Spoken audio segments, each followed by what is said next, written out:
Welcome back to Our Mindful Process. My name is Craig, and we will continue reading from Maintain, the second book in the series, A Human's Guide to Inner Compassion, copyright 2025 by Craig A. Burns.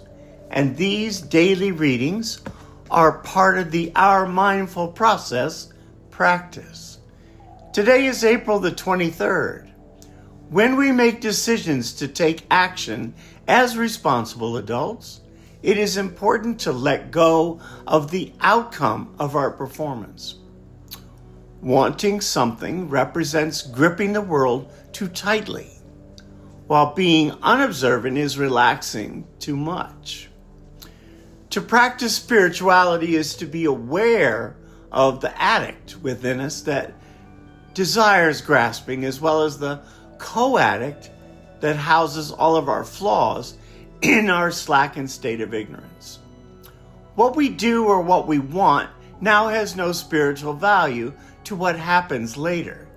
It is our awareness of our actions in the present moment that is the focus. What is happening now is sacred, whether pleasant or unpleasant. What exists now is the practice. The fine juncture between pushing away pain and grasping at pleasure is the calm of equanimity. Here we develop compassion. We allow the spirit and the ego to coexist in progressive awareness. When we move toward pain and let go of possessiveness, we uncover what we have. We no longer need the solution from the world of duality. Duality exists in the physical universe, good versus evil, and calls for our acceptance. The courage to accept what is difficult to accept comes from the expanse of wisdom in the spiritual realm. This wisdom finds us when we practice being venerably present. Our hearts and minds are aligned in the moment. The moment of now is the place where we are open to the experience of unconditional love. It is also the place where we find the most work. This is the razor's edge. My ego wishes to disappear from this moment as I write, but I do not wish to be unconscious to it. My heart is obstructed and tender. Today I can see clearly how loneliness and sadness are upon me. Meditation prepares me to invite all this pain to sit with me, allowing no labels, blame, or thought.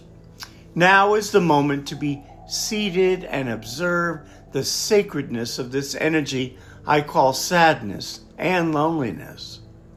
It is time to use my seat to experience these feelings fearlessly.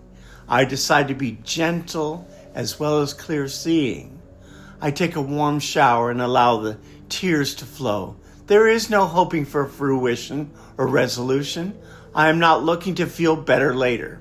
My goal is to make friends with the deep sadness. I intend to regard respect and esteem its presence as part of my spirit. After my shower, I sit with this darkness as long as I can. Clearly, my ego is trying to shut down love. Who would love me? But this is a thought, and I gently drop it in my sadness, in the space between my breaths. And the answer comes from observing in silence. My shower has cleaned my body, and my tears have now given my ego a good soothing rinse to cleanse my path to love. How many other people are feeling this very sadness and loneliness? Have they dared to tell anyone? We are here, says my spirit, with my ego in tow. We all have the same pain. We are all connected through compassion. We are suffering together, and here we can draw strength together on the breath. I am enlightened and weary, so I lie down on the bed and cover myself with a fresh cotton blanket, and I fall asleep. I take the suffering of the moment with me, as well as the suffering of the people that share my grief. Living in the present moment is the fertilizer for life. Sometimes it smells like dung, and sometimes compost, and sometimes like dried flowers. The humus mixes with the rain that falls to the earth, and underneath the seeds of growth lay swelling to burst. I am becoming more alive. I am being given this opportunity through my meditation. I am receiving much. What do you do when you're feeling sad or lonely? Try soothing yourself with a hot shower or bath.